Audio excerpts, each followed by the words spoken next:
తెలంగాణ రాష్ట్రంలో స్థానిక సంస్థల ఎన్నికల్లో బీసీలకు 42% రిజర్వేషన్లు కల్పించాలని డిమాండ్ చేస్తూ ఇబ్రహీంపట్నంలో ఈరోజు ఆందోళన కార్యక్రమం జరిగింది.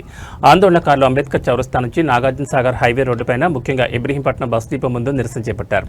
ఈ బీసీ బంద్ కార్యక్రమానికి మద్దతుగా ఇబ్రహీంపట్నంలోని పలు కిరాణా షాపులు మరియు బట్టల షాపులు స్వచ్ఛందంగా మూసివేసి తమ సంఘీభావాన్ని ప్రకటించాయి. ఈ కార్యక్రమంలో టీఆర్ఎస్ పార్టీ రంగారెడ్డి జిల్లా కమిటీ అధ్యక్షులు, ఇబ్రహీంపట్నం మాజీ MLA Manchireddy Kishan Reddy, CPM party Rangareddy జిల్లా కార్యదర్శి పగడాల యాదయ్య, సిపిఐ రంగారెడ్డి జిల్లా నాయకులు కావల్ నరసింహ, బీఎస్పీ రంగారెడ్డి జిల్లా కమిటీ నాయకులు ప్రసాద్ రాములు, మహేందర్ పాల్గొన్నారు.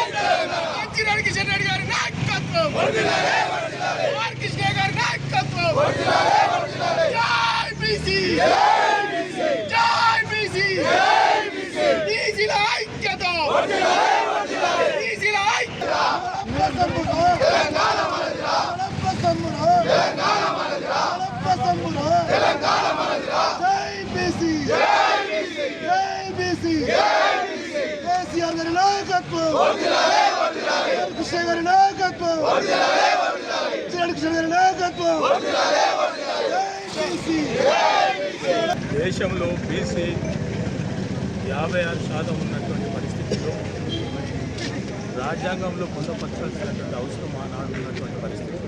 కానీ ఈనాడు 56% ఉన్నటువంటి బీసీలకు ప్రతి దాంట్లో రిజర్వేషన్ ఉండాలని చెప్పేసి వాళ్ళ యొక్క పోరాటం సమంజసమే. ఎందుకంటే ఆర్థికంగా కానీ, రాజకీయంగా కానీ, సామాజికంగా కానీ, ఎడ్యుకేషన్లో కానీ వాళ్ళకు వాళ్ళకు కావాలని చెప్పేసి ఆ రోజు నుంచి ఈ రోజు వరకు పోరాటాలు చేస్తూ ఉన్నారు. ఆర్ఎస్ఎస్ నాయకత్వంలో బ్రహ్మాండమైనటువంటి ఆర్గనైజేషన్ జరుగుతున్నటువంటి సందర్భంలో ఇవాళ అన్ని రాజకీయ పార్టీలందరూ కూడా కావాల్సుకొని ఖచ్చితంగా రిజర్వేషన్లు ఉండాలి, 42% ఇవ్వాలి అని చెప్పేసి వాళ్ళ యొక్క వాదన.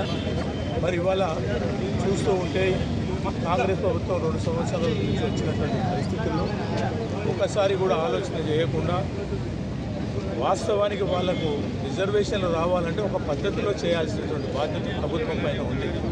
మేధావులు ఉంటారు, అడ్వకేట్స్ ఉంటారు, ప్రభుత్వంలో ఐఏఎస్ ఐపీఎస్లు ఉంటారు. వాళ్ళందరినీ ఆలోచన చేసి ఈ యొక్క దేశంలో ఏ పరిస్థితిలో ఉంటే రిజర్వేషన్లు అమలవుతాయి అనే ఆలోచన చేయకుండా అసెంబ్లీలో పెట్టడం జరిగింది. అన్ని పార్టీలలో ఒప్పుకున్నారు. ఆడ నుంచి ఆర్డినెన్స్ అని చెప్పేసి గవర్నర్కి పంపించడం, మళ్ళీ ఇంకోటి కాపీ కూడా రాష్ట్రపతికి పంపించడం, ఇవన్నీ కూడా జరిగినాయి. కానీ ఎక్కడ కూడా స్పందన లేనటువంటి పరిస్థితి.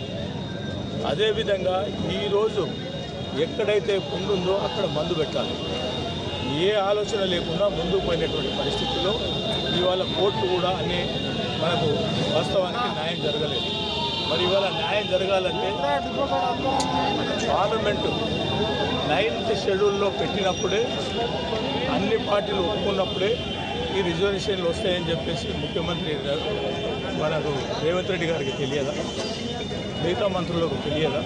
ఇవన్నీ ఆలోచన చేయకుండా ప్రజలను మోసపూరిత కార్యక్రమాలు చేసి అదేవిధంగా ఇమ్మీడియట్గా ఎన్నికల నోటిఫికేషన్ ఇవ్వడం, అదేవిధంగా ఒక జీవో ఇవ్వడం, ఇవన్నీ మన చేతిలో ఉన్నదేనని ఆయన అనుకుంటూ ఉన్నాడు. కానీ రాజ్యాంగంలో పొందుపరిచినటువంటి పరిస్థితుల్లో ఇవాళ 9th షెడ్యూల్లోనే పార్లమెంటు మెజార్టీ పార్లమెంట్లో డిస్కషన్ చేసిన తర్వాతనే అది ఒక కార్యక్రమానికి రూపురేఖలు వస్తాయి.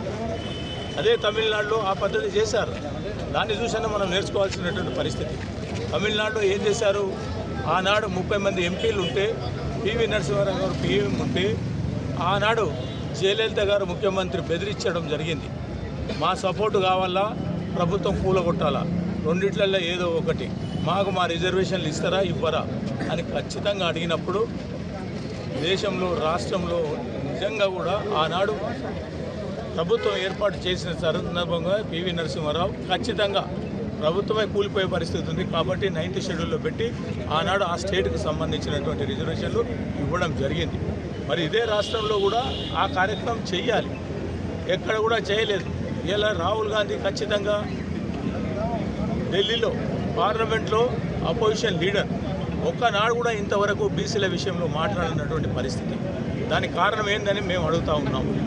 నీకు ఒక చిత్తశుద్ధి ఉండి కామారెడ్డిలో డిక్లరేషన్ చేసినటువంటి పరిస్థితిలో ఇవాళ దేశంలో కూడా పార్లమెంట్లో నేను నిలబడి మేము మా సపోర్ట్ చేస్తున్నాం, ప్రభుత్వం ఖచ్చితంగా అమలుపరచాలి, మేము ఫుల్ సపోర్ట్ చేస్తామని చెప్పేసి ఒక్క మాట మాట్లాడినట్టయితే మోడీ గారు కూడా ఖచ్చితంగా లొంగాల్సినటువంటి పరిస్థితి, కానీ చేయనటువంటి పరిస్థితి. ఎక్కడ కూడా ఢిల్లీ పోయిన తర్వాత స్టేట్మెంటే ఇవ్వడం లేదు. దీనికి కారణం ఏందనేది మేము అర్థం చేసుకోవాల్సిన పరిస్థితి ఉంది. కాబట్టి దయచేసి ఇవాళ కూడా ఒక పొజిషన్ ప్రకారంగా, ప్రొసీజర్ ప్రకారంగా ఖచ్చితంగా పార్లమెంట్లో 9th షెడ్యూల్ తెచ్చుకున్న వరకు ఈ అడ్డంకులు ఉంటాయి. కాబట్టి అందరం ఉద్యమిస్తే తప్పకుండా లొంగుతారు. ఆపోజిషన్లో ఉన్నటువంటి కాంగ్రెస్ మేము చెప్పాం, మా నాయకుడు చెప్పారు, కేటీఆర్ కానీ కేసీఆర్ కానీ, ఎస్ మా దగ్గర 4 ఉన్నారు, మేము ఖచ్చితంగా సపోర్ట్ చేస్తాం.